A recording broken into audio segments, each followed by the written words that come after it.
الحمد للہ رب العالمین والصلاة والسلام علی سید الانبیاء والمرسلین اما بعد۔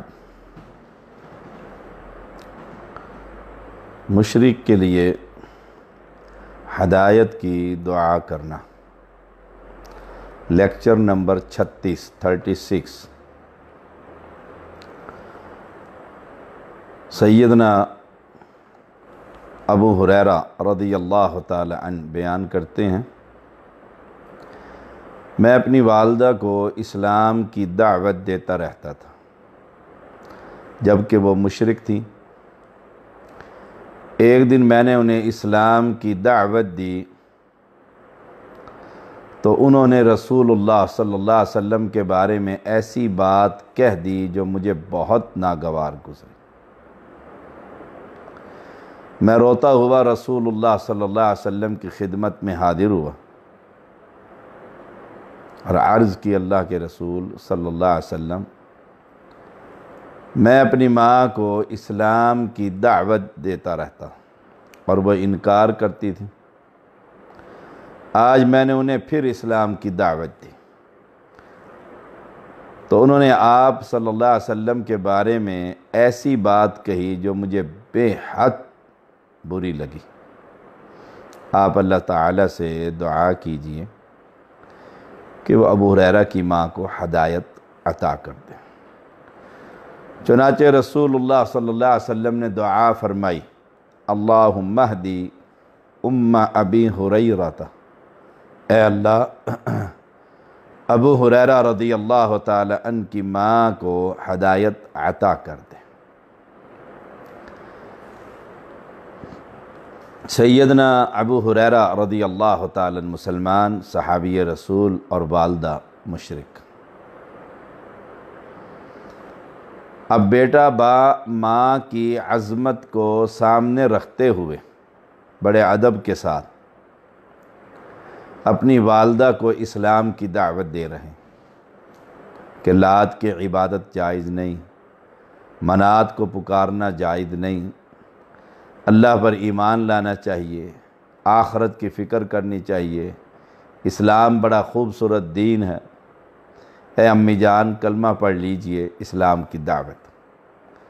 اور ایک دن نہیں، 1 دن 2 دن 4 دن 10 دن، جب والدہ کا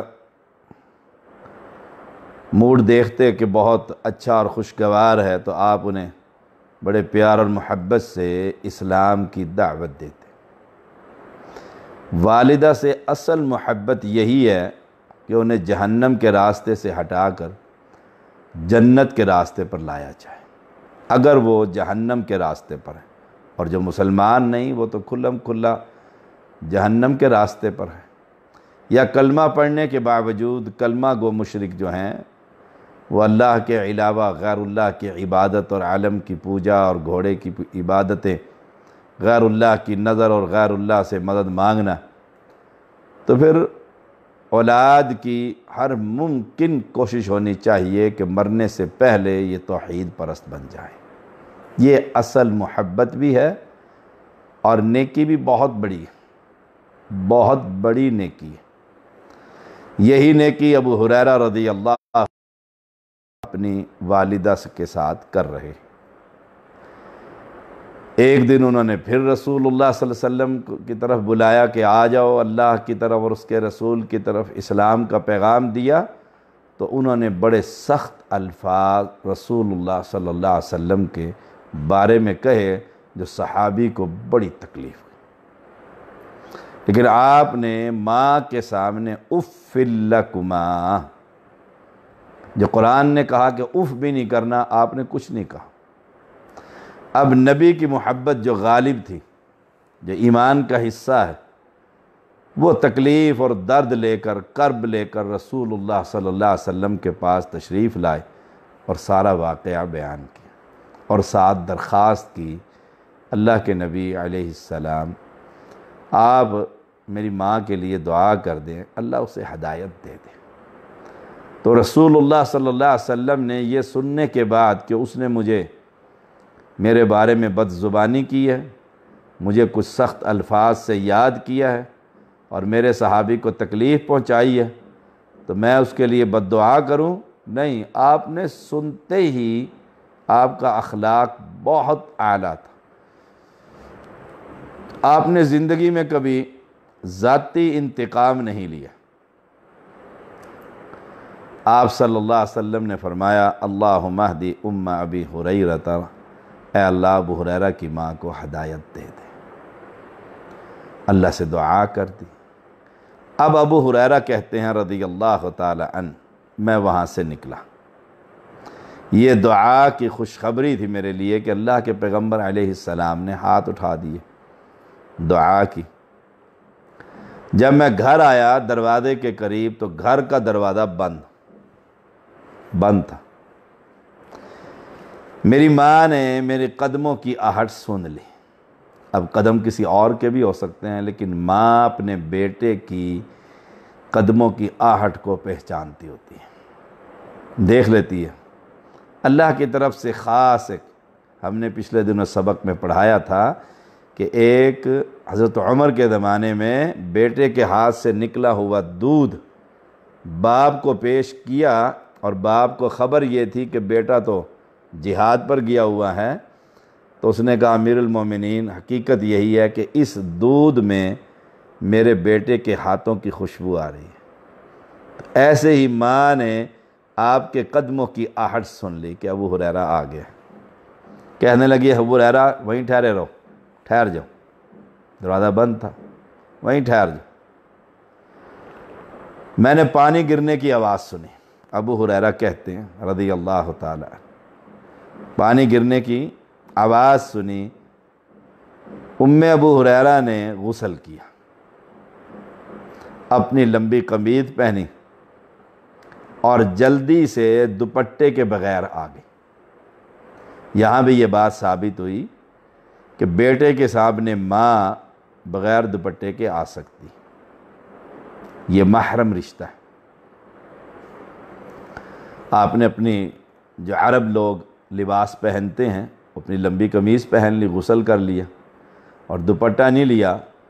اب بیٹا کیونکہ باہر دروازے پر کھڑے ہوئے تھے، آپ نے آ کر جلدی سے دروازہ کھولا اور کہنے لگی ابو ہریرہ اشہد ان لا الہ الا اللہ و اشہد ان محمدا عبدہ و رسولہ، میں گواہی دیتا ہوں اللہ کے سوا کوئی معبود حق نہیں، کوئی الہ نہیں، اور محمد صلی اللہ علیہ وسلم اللہ کے بندے اور اس کے رسول۔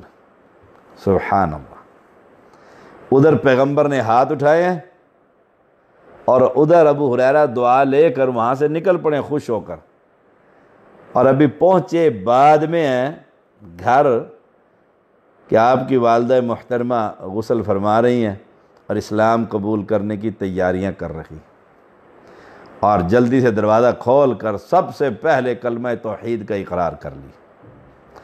اب دیکھیے اس کلمے کی تعریف کہ میں گواہی دیتی ہوں بے شک محمد صلی اللہ علیہ وسلم اللہ کے بندے اور اس کے رسول ہیں، اور یہاں تو بندہ ماننے کے لیے تیار ہی نہیں ہے، کلمہ پڑھنے والے ماننے کے لیے تیار نہیں کہ رسول اللہ صلی اللہ علیہ وسلم عبد، اللہ کا عبد، سبحان الذی اسریٰ بعبد، کہ یہ اللہ کا بندہ ہے۔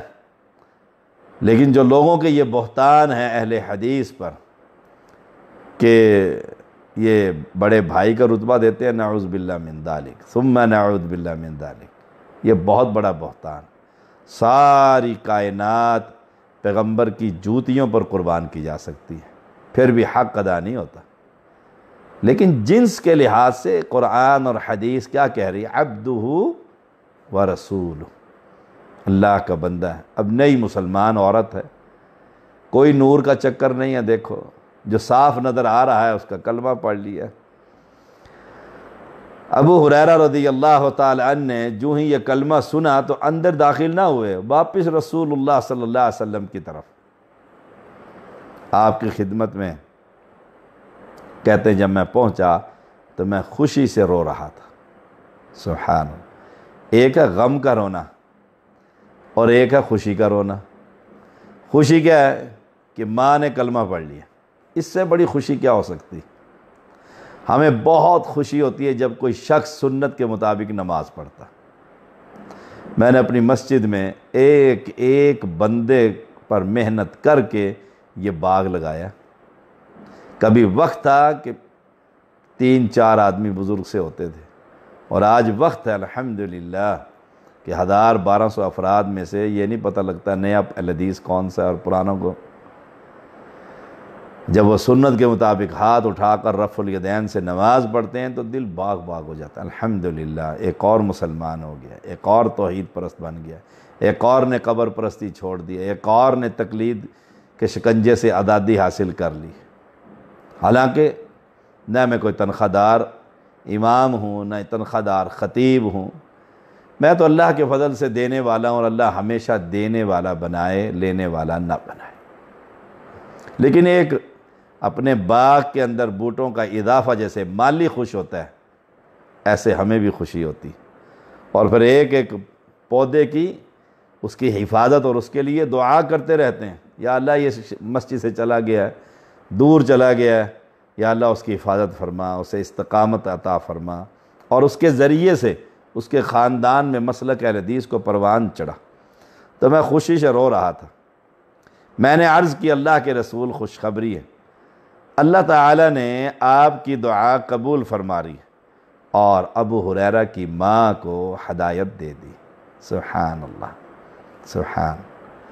اب اس بات سے بھی یہ بات ثابت ہوئی کہ ابو ہریرہ رضی اللہ تعالی عنہ آ کر اللہ کے نبی کو خبر دے رہے ہیں۔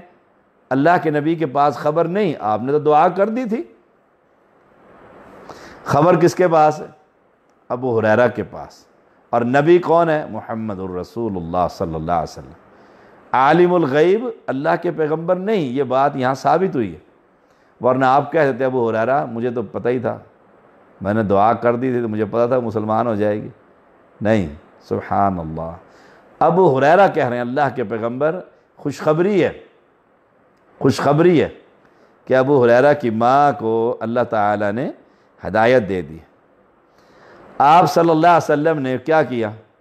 سب سے پہلے اللہ کی تعریف، الحمدللہ، اللہ تیرا شکر ہے ایک اور جان جہنم سے آزاد ہوگی۔ سب سے پہلے، یعنی کوئی بھی خوشی کا موقع ہے تو سب سے پہلے اللہ کا شکر ادا کرنا چاہیے۔ ہمارے ہاں کیا ہوتا ہے، خوشی کا موقع آتا ہے تو بینڈ باجے اور دھماکے شروع ہو جاتے ہیں، اور ڈھول آ جاتا ہے گھر کے اندر، ناچ گانا شروع ہو جاتا ہے، اور پاگل ہوئے ہوتے ہیں جی بیٹے کی شادی۔ خوشی کا موقع، خوشی کا موقع ہے، خوشی کا موقع سب سے پہلے اللہ کے سامنے سجدے پر گر جاؤ کہ اللہ نے یہ مجھے خوشی عنایت فرمائی۔ اللہ کی تعریف کی۔ ابو ہریرہ نے کہا اللہ کے رسول اللہ تعالیٰ سے دعا کر دیں، ایک اور دعا کی درخواست کر دیں۔ یہ بات بھی ثابت ہوئی کہ انبیاء سے اور وارث انبیاء سے دعا کروانا جائز ہے، لیکن نانگے شاہ سے نہیں، کہ جو برہنہ بیٹھا ہوا ہے اور میں کہوں تو اللہ کا ولی ہے، وہ تو شیطان کا ولی ہے۔ اللہ کا ولی کہاں سے آیا؟ ہاں میں دیکھتا ہوں کہ یہ تہجد گزار، شریعت کا پابند اور توحید پرست اور صحیح العقیدہ اور حلال کھانے والا، اسے میں کہوں میرے لیے دعا کر دیں۔ نیک آدمی سے دعا زندہ سے کروائی جاتی ہے، مردے کی قبر پر جا کر دعا یا وسیلہ نہیں ہوتا۔ میں نے کہا اللہ کے رسول ایک اور دعا کر دیں، ایک اور دعا فرمائیں۔ سبحان اللہ۔ آپ نے دعا کیا بتلائی؟ کہ مجھے اور میری ماں کو اپنے مومن بندوں کے ہاں محبوب بنا دے، محبوب بنا دے، لوگ مجھ سے پیار کرنے لگ جائیں، میری والدہ سے بھی پیار کرنے لگ جائیں۔ اب دیکھو کلمہ پڑھنے والوں کی جماعت، یہ احناف کے ہاں اسی ابو ہریرہ کو رضی اللہ تعالی عنہ کو غیر فقیہ لکھا گیا کہ اسے سمجھ نہیں تھی، فقاہت نہیں تھی اس میں۔ سبحان اللہ۔ ابو ہریرہ حافظ الحدیث کو اگر سمجھ بوجھ اور فقہ نہیں تھی تو پھر دنیا میں کس کو ہوگی؟ ادھر سپاہ صحابہ بنائیں گے اور ادھر اپنی کتابوں میں صحابہ کے خلاف بدتمیزی کریں گے۔ زبان درازی، قلم لمبا کریں گے، ادھر سپاہ صحابہ بنائیں گے، ادھر صحابہ پر زبان درازی کریں گے۔ فرمایا اللہ کے رسول صلی اللہ علیہ وسلم دعا کر دیں، محبوب بنا دے اللہ مجھے بندوں میں، اور میری ماں کو بھی، اور مومن ہمیں بھی پیارے لگنے لگ جائیں، لوگ ہم سے پیار کریں، ہم لوگوں سے پیار کریں۔ رسول اللہ صلی اللہ علیہ وسلم نے پھر دعا فرما دی۔ گویا ایک ہی شخص سے بار بار دعا کروائی جا سکتی، آپ تو نبی تھے، تو علماء سے، صلحاء سے، اتقیاء سے، علماء سے، صلحاء سے دعا کرائی جا سکتی۔ آپ نے دعا فرمائی، اللہم حبب عبیدک ھذا، یعنی ابو ہریرہ، وامہ الی عبادک المؤمنین وحبب الیہم المؤمنین۔ اے اللہ، تو اپنے اس چھوٹے سے بندے یعنی ابو ہریرہ اور اس کی ماں کو اپنے مومن بندوں کا محبوب اور مومنوں کو ان کے لیے محبوب بنا دے۔ اب جسے ابو ہریرہ سے محبت ہے، اور اس کے خاندان اور اس کی والدہ سے محبت ہے، وہ کبھی آپ کو غیر فقیر نہیں کہہ سکتا۔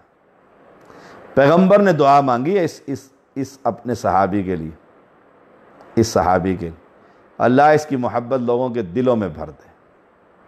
سبحان اللہ، کتنے خوش قسمت لوگ۔ اب ابو ہریرہ کیا کہتے ہیں؟ ابو ہریرہ رضی اللہ تعالیٰ، چنانچہ کوئی بھی مومن پیدا نہیں ہوا جس نے میرے بارے میں سنا یا مجھے دیکھا اور مجھ سے محبت نہ کی ہو۔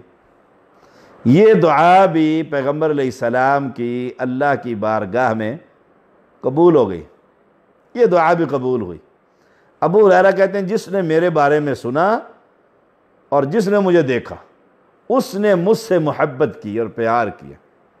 صحیح مسلم کی یہ حدیث نمبر 2491۔ سیدنا ابو ہریرہ رضی اللہ تعالی عنہ بیان کرتے ہیں، طفیل بن عمرو دوسی رضی اللہ تعالی عنہ اور ان کے ساتھی نبی اکرم صلی اللہ علیہ وسلم کی خدمت میں حاضر ہوئے اور عرض کی، اللہ کے رسول صلی اللہ علیہ وسلم، قبیلہ دوس نے نافرمانی کی،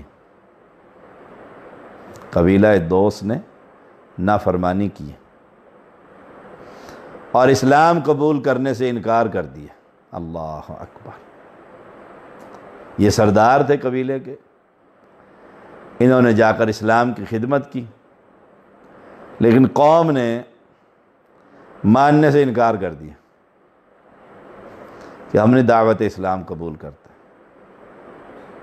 ہمارا آباء و اجداد کا جو دین ہے اسی پر۔ اور یہی بیماری آج امت محمدیہ کی اکثریت میں، پورا لیکچر سنیں گے، کتاب اللہ کی آیتیں پڑھیں گے، احادیث مبارکہ، لیکن کہیں گے ہماری برادری ہے جی، ساری برادری ایک طرف اور میں ایک طرف کے اچھا لگتا ہوں۔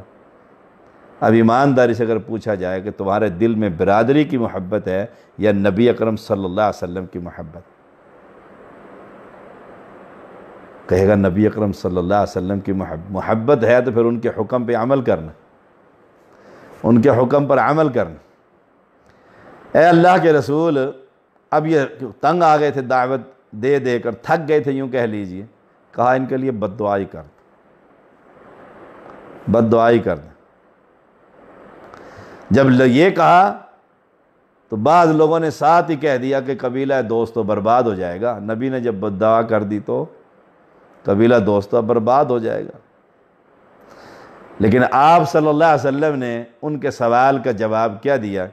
اللہم اہدی دوسا وأتی بہم، اے اللہ قبیلہ دوست کو ہدایت نصیب فرما اور انہیں حق کی جانب لے آ۔ آپ نے ان کے لیے دعا کی، بد دعا نہیں کی۔ تو مشرک کے لیے ہدایت کی دعا کرنی چاہیے، مرنے کے بعد مشرک کے لیے بخشش کی دعا نہیں ہو سکتی، یہ فرق یاد رکھیے، کل کے لیکچر میں ہم نے بتایا تھا۔ ان احادیث سے یہ بات ثابت ہوئی کہ مشرکوں کی طرف سے تکلیف، تنگی، ترشی، اذا رسانی، زبان درازی، کفر کے فتوے، حتیٰ کہ جسمانی اذیت بھی، جسمانی اذیت بھی، ان کے لیے بد دعا کرنے کی بجائے ان کے لیے ہدایت کی دعا کرنی چاہیے. ان کے لیے ہدایت، اللہ انہیں ہدایت نصیب فرما. اگر اس کے مقدر میں ہدایت نہیں تو ان کو میری طرف، ہماری طرف سے تو کافی ہو جا بس. اللہ اکبر. کیونکہ لوگوں کا اسلام لانا ہی مسلمانوں کے لیے بڑا فائدہ مند. برباد اگر ہو جائیں تو مسلمانوں کو کیا فائدہ ہوگا؟ دعا ہدایت کی کرنی چاہیے، تباہی کی نہیں. اگر کوئی شخص ان احادیث سے یہ بات بھی ثابت ہوئی جہالت کی وجہ سے رسول اللہ صلی اللہ علیہ وسلم کے متعلق یا صحابہ کے متعلق یا اللہ کے متعلق کوئی ایسی بات کہہ دے نازیبا الفاظ، تو اس کی اس جہالت سے درگزر کرنا چاہیے. فتویٰ نہیں لگا دینا چاہیے، فوراً ہی اسے گرفتار نہیں کر لینا چاہیے. اس کی جہالت دور کرنی چاہیے. اسے پتہ ہی نہیں کہ نبی کی عظمت کیا ہے، وہ زبان میں آتا جو کہہ دیتا ہے. اسے پتہ نہیں ہے نبی کی عظمت کیا ہے. اسے بتلاؤ کہ نبی کی عظمت کیا. اس کے بعد اگر وہ گستاخی کرتا ہے پھر اس کی گردن اتار دو. یہ حکام کا کام ہے، عوام کا کام نہیں، یہ حکام کا کام ہے. اور اس کے لیے ہدایت کی دعا کرتے رہنا چاہیے. یہ ایک یعنی بڑا صبر والا اور ہمت والا کام ہے، اور یہی انبیاء کا مشن ہے. دیکھو انبیاء کو ماریں پڑ رہی ہیں، لہو لہان کیا جا رہا ہے، اور پھر انبیاء یہ کہہ رہے ہیں اللہ اس ہماری قوم کو معاف کر دے. انہیں پتہ نہیں، یہ جانتے نہیں ہیں، انہیں اسلام کی خبر نہیں ہے، انہیں ہمارے بارے میں خبر نہیں ہے. اللہ ان کو معاف کر دے، درگزر فرما، انہیں درگزر فرما. تو اللہ کریم ہماری یہ دعا اپنی بارگاہ میں قبول فرما کہ یا اللہ جتنے لوگ مشرک ہیں اور گندے عقیدے کے مالک، انہیں ہدایت نصیب فرما، انہیں ہدایت نصیب فرما. خالص توحید کا فہم عطا فرما، خالص کتاب و سنت کا فہم عطا فرما. اور یہ محنت خاوند کو بیوی کو مسلمان کرنا، بیوی کا ساس کو مسلمان کرنا، ماں کا باپ کو مسلمان کرنا، یعنی یہ مشن ہر وقت چلتے رہنا چاہیے، ہر وقت چلتے رہنا چاہیے مشن. جس گھر کے اندر دو پارٹیاں موجود ہیں وہاں تو یہ مشن ہر وقت جاری رہنا چاہیے. میری پھوپھی جان رحمہ اللہ، اللہ ان کی قبر پر کروڑ ہاں رحمتیں برسائے. ایک ہی پھوپھی تھی میری، ہم نے جو دیکھی تو وہ گھر کے اندر بابے کے دیے اور پتہ نہیں کیا کچھ جلاتی رہتی تھی. ان کا سارا خاندان ہی ایسا تھا. تو بات سننے کے لیے تیار نہیں تھی توحید کی. تو میرے والد محترم رحمہ اللہ، انہوں نے اس کا حل یہ نکالا کہ وہ کئی ماہ کے لیے کراچی سے تشریف لایا کرتی تھی. تو شام کو عصر کے بعد صحن میں بیٹھتے تو حافظ محمد عبداللہ بہاولپوری رحمہ اللہ تعالی، اللہ ان کی قبر پر کروڑ ہاں رحمتیں برسائے. ٹیپ ریکارڈ کا زمانہ تھا تو وہ کیسٹ ٹیپ ریکارڈ میں لگا دیتے اور خود سننے بیٹھ جاتے. بہن بھی ساتھ بیٹھی ہوتی، کبھی وہ غصے میں بند کروا دیتی اور کبھی سنتی رہتی بیٹھ کر. بھائی سن رہا ہے تو خود بھی لا شعوری طور پر. آخری مرتبہ 4 مہینے ہمارے گھر میں ٹھہری اور 4 مہینے لگاتار ڈیلی حافظ صاحب کی کیسٹیں ابا جی انہیں سناتے رہے بغیر بتائے اور کہے. یہ نہیں کہ آپ سن لو، نہیں، خود سننے بیٹھ جاتے، وہ بھی ساتھ بیٹھی ہوتی سنتی رہتی. واپس اپنے گھر چلی گئیں اور فوت ہو گئی. ہم جنازے پر لیٹ پہنچے، کراچی کا سفر تھا. جب ہم وہاں گئے تو ان کی بہو نے، ہماری تایا زاد بہن نے بتلایا کہ پھپھو تو اس دفعہ پکی اہل حدیث ہو کر آئی تھی. کہتے گھر میں آئی ہیں، آتے ہی انہوں نے گھر میں جتنے دیے اور بابے کی وہ بڑی ساری تصویر لگی ہوئی تھی پیر کی، اٹھا کر ساری باہر پھینک دی. بہت دبدبے والی عورت تھی. تو بیٹا کہنے لگا اماں اب آبن ہو گئی ہو. اس نے کہا میں مسلمان ہوں، یہ تم نے گھر میں کیا لگا رکھا، دفع کرو اس کو، دیے شیے سب باہر. اور سنت کے مطابق نماز بھی گھر جا کر شروع کر دی. نماز تو پہلے بھی بہت پختہ تھی نماز میں، لیکن سنت کے مطابق فرسٹ کلاس. اور بابا صاحب سب باہر اور دیے شیعے اور جمعرات کی ختم وتم ہر چیز ختم ہو گئی. اور کچھ عرصے کے بعد فوت ہو گئی. ہم نے پھر جا کر باقاعدہ ان کی قبر پر نماز جنازہ ادا کی کہ اللہ ان کی مغفرت فرما. اب دعوت کا طریقہ دیکھیے. تو اپنے گھر کو دعوت کا میدان بنائیے. جن گھروں کے اندر اسلام اور توحید اور بے نماز اور یہ سارے لوگ اکٹھے ہیں، گھروں میں کھانا کھانے علماء آ گئے ہیں، تو ان سے سب سے پہلے دیکھیں اذان ہو گئی، اب بند کر دو سب چیزیں، چلو مسجد میں. دیکھو مولویوں کو کس طرح تکلیف ہوتی ہے. الا من رحم ربی. کوئی پہلے کھانا کھا لے جی، کھانا بھوک لگی ہو تو نماز نہیں ہوتی. بڑے فتوے انہیں یاد آتے. کھانا لگائیں اس وقت، دیکھیں نماز کا وقت ہونے والا، کھانا ہی نہ لگائیں گھر میں. وہ کہتے ہیں جو تیار ہو رہا ہے جی صبر کریں، حوصلہ رکھیں، اذان ہوئی آؤ نماز پڑھ کے آتے ہیں، پھر کھانا کھاتے ہیں. پھر انہیں مسجد میں جا کر نماز پڑھیں. یہ بہت بڑا احسان ہے آپ کا ان خطباء پر جو بے نماز ہیں، جو اے سی گاڑی سے باہر نکلتے ہوئے انہیں تکلیف ہوتی ہے کہ مسجد میں تو اے سی ہے نہیں، یہیں گھر میں پڑھ لیتا ہوں جی 2 رکعتیں. لا حول ولا قوت الا باللہ. اللہ کریم ہم سب کو ہدایت نصیب فرما. وآخر دعوانا الحمد للہ رب العالمین.